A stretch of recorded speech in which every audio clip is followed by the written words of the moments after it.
June 4, 1943, Norfolk Naval Base, Virginia. A humid morning haze clung to the harbor as the ship eased toward the docks. German prisoners of war, exhausted, hungry, sunburned, shuffled down the gangplanks after 2 long weeks at sea. Among them, Unteroffizier Hermann Bircher struggled to keep his balance. His legs wobbled from the constant roll of the Atlantic. But his eyes were sharp, absorbing every detail. Nothing, absolutely nothing matched the Nazi propaganda he'd believed for 3 years. Across the bustling docks, white and black American workers labored together without fear or segregation, at least not the kind he expected. Women in coveralls operated cranes and forklifts, lifting crates with the ease of seasoned soldiers. Children sold newspapers, shouting headlines as loudly as if nothing extraordinary were happening. Brass bands played spirited music for a war bond rally, the joyful sound echoing off destroyers and carriers docked. Nearby civilians, unarmed, unworried, moved freely around the naval base,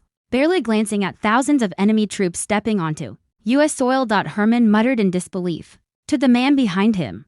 Die Spinnen, die Amerikaner. The Americans are crazy, he would later write about this exact moment in his 1952 memoir, Behind Barbed Wire, a moment that shattered the image of America as a divided, collapsing nation. The scale of Norfolk alone was overwhelming. Over 4,000 acres of docks, hangars, warehouses, and workshops. Dozens of ships refitted or rearmed simultaneously. No bomb craters, no starvation, no fear. Normal life. A country at war, but seemingly untouched by it. That contradiction, strength without despair, sacrifice without misery, planted the first seed of doubt in Herman's mind. And the day had only begun. Processing began immediately, yet it felt like another impossibility. Here, American officers greeted them with fluent German, reading aloud from the Geneva Convention like it truly mattered. Prisoners were handed Red Cross packages, chocolate, cigarettes, even soap, luxuries after years of rationing back home. Jewish American soldiers explained that kosher meals were available for Jewish POWs. Some Germans laughed nervously, convinced it was a mocking joke. It wasn't. Then came the medical inspections. Doctors and nurses, some black, to the prisoner's shock, treated infected wounds with penicillin, a miracle drug that many Germans had never seen. A Swiss Red Cross inspector noted that medical care for German POWs equaled or exceeded treatment given to American troops. It was a crushing revelation. The enemy had medicine to spare. When they entered the mess hall, the disbelief only deepened. Germans and Americans ate the same food in the same facility, not the same tables, but close enough for Herman to hear sailors laughing at a baseball game on the radio. No hatred, no glares, just life continuing. The train inland brought still more shocks. Instead of being packed into cattle cars, they sat in cushioned passenger coaches. In Washington, D.C., civilians gathered to watch them pass, not with fear but curiosity. Children waved. Women kissed husbands in public without fear of punishment.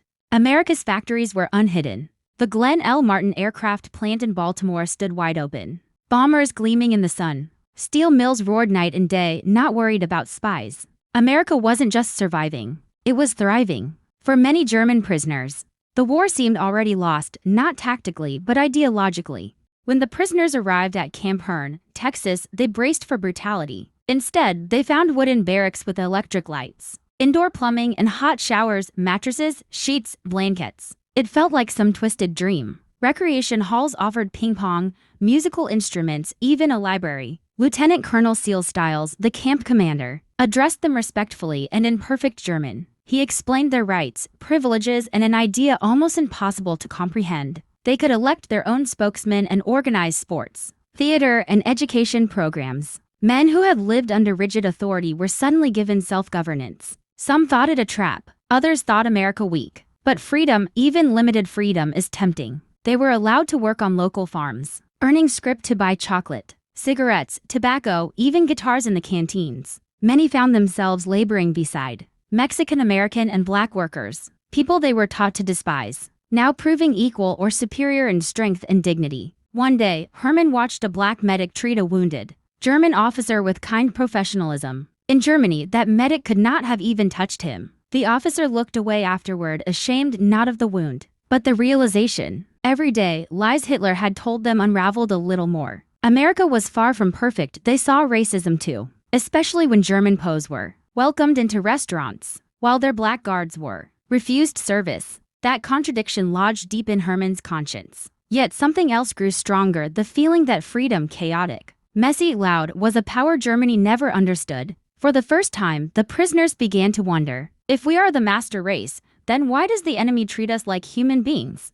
December 1943, Camp Herne prepared for a Christmas celebration unlike anything the Germans had experienced in years. The entire town of Herne, some veterans of World War I, gathered gifts for the enemy soldiers who once sought to kill them. Boxes of candy, homemade pastries, cigarettes, even beer and wine. Prisoners filed into the dining hall that night, their eyes widening at the feast set before them: roast turkey, ham, sweet potatoes, pies, and enough bread that no one would go hungry. Some hadn't tasted such food since before the war. One prisoner whispered, almost afraid, "Why would they do this for us?" As the camp choir performed German Christmas songs, Herman felt a lump rise in his throat. Memories of winters back home, hunger, cold, bombings flooded in. Here in enemy territory, warmth and generosity replaced fear. Some prisoners couldn't hold back tears. Humanity had become the most powerful propaganda of all. That night, Herman wrote in his journal, "Their kindness is not weakness, it is strength. The strength of victors who know they will win the peace."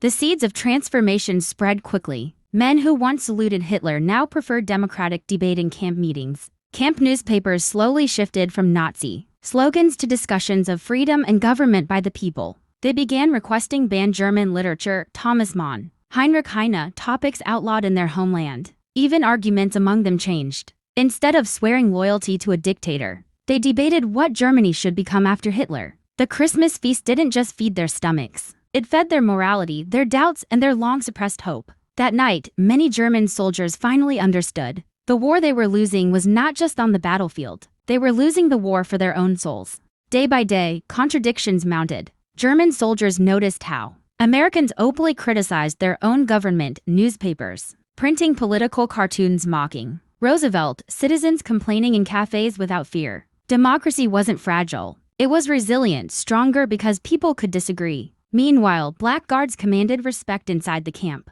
yet were refused service in the same town restaurants where German POWs could eat. The injustice was undeniable and deeply confusing. Herman confessed to a friend while working on a ranch one afternoon. "They claim equality but do not practice it. Yet even their hypocrisy is freer than what we lived under." The ranches of Texas astonished them, larger than entire German states, producing food in abundance that no blockade could strangle. German agriculture felt like a primitive shadow in comparison. Education programs flourished. Some men earned college credits from American universities. Others learned English, music, carpentry, skills for life beyond war. But the quiet revolution was internal. They began speaking less of Hitler's promised victory and more of life after defeat. Some admitted aloud that Germany's ideology was poisoned from the start. At night, under the Texas stars, they talked about rebuilding Germany, restoring democracy, protecting future generations from tyranny. One prisoner said softly, "Maybe the true strength of a nation is not fear, but freedom." Even the guards saw the change. Discipline incidents dropped. Escape attempts were almost non-existent. Why run from a life better than home? The barbed wire around them remained, but inside, their minds were no longer imprisoned. The transformation wasn't sudden but steady. Intentional or not, America wasn't just holding prisoners. It was rehabilitating a nation. By 1945, the war was ending. News arrived of Hitler's downfall, cities in ruins, families displaced. Many prisoners wept, not for the Führer, but for the Germany they would return to. Broken and ashamed, repatriation began. Men packed their belongings, letters, photographs, English dictionaries, and in some cases, new beliefs. Before departure, Herman stood at the barbed wire fence one last time. A black medic he had once stared at in disbelief approached him quietly. "You're going home," the medic said with a kind smile. "Yes," Herman replied, swallowing a lump in his throat. But not as the same man. The trains rolled east, passing the same factories and cities that had first sparked confusion. Now, he understood their confidence. The freedom to criticize leaders. The diversity of people working side by side. The overwhelming productivity that came not from fear, but opportunity. Less than 1% of the nearly 425,000 German POWs in America ever attempted escape. Many didn't want to. And decades later, surveys revealed that the majority of these former prisoners held positive views of the United States, not just as a land of victory, but as a land of ideas. Many POWs returned to Germany determined to rebuild not another Reich, but a democracy. Some became leaders in West Germany's rebirth, helping form the foundation of what would become a lasting transatlantic alliance. Others came back to America permanently, marrying Americans, working on U.S. farms, raising families beneath the same flag they once fought against. Herman wrote in his memoir, "We came as enemies. We left as students of freedom." The greatest victory America achieved in World War II was not won by tank or plane, but by humanity, the simple, radical act of treating the enemy like a future friend.